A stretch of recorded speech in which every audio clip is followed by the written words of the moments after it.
So recently I was doing some research on the drugs that deplete vitamin D, and I just found some interesting things I want to share with you. Corticosteroids, like prednisone, normally are used as an anti-inflammatory, right? Well, here's the thing. Vitamin D is one of the best anti-inflammatories. The problem is when you take corticosteroids, you're depleting your vitamin D, creating more inflammation and need for more corticosteroids. Number two, antibiotics. Certain antibiotics block your absorption of vitamin D. And vitamin D is needed to strengthen the junctions of the cells in your colon. So without vitamin D, you create leaky gut.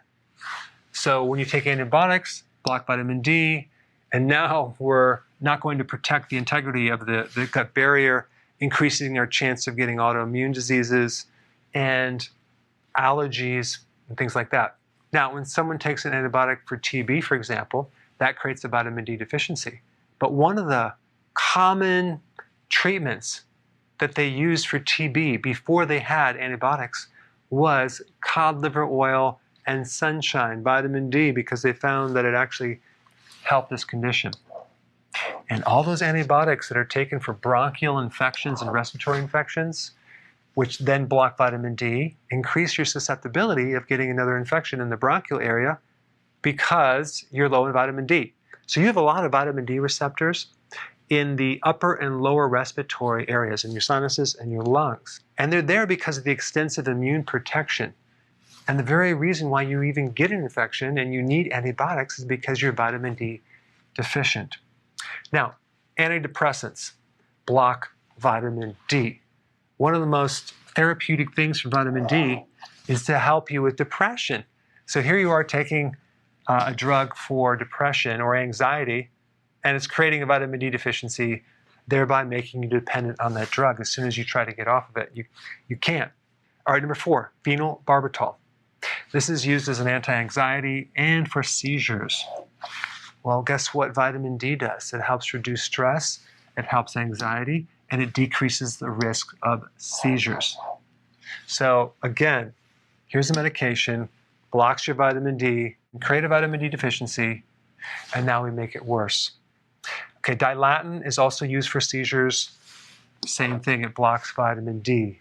All right, number 6, cholestyramine. This is a medication that blocks bile if someone has too much bile, and it also blocks cholesterol. So cholesterol is needed to make bile and vitamin D, and this medication definitely blocks the ability to make vitamin D. So you're going to be vitamin D deficient if you're on this medication. Number 7, we have ulcer medications.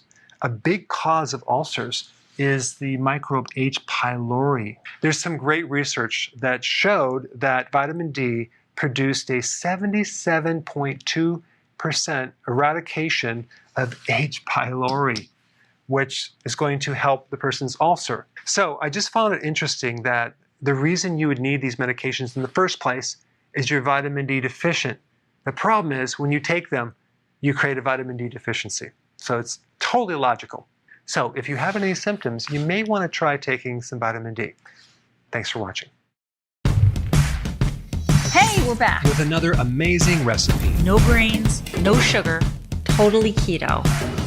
There's no suffering in keto. Absolutely not, Karen. And it's an immune system builder. Absolutely. You have to check this out. I think you should hurry up, watch the recipe, and make it yourself. It's just so easy to be keto. But is it simple? It's super simple. We hope you enjoy making it as much as we are enjoying eating it.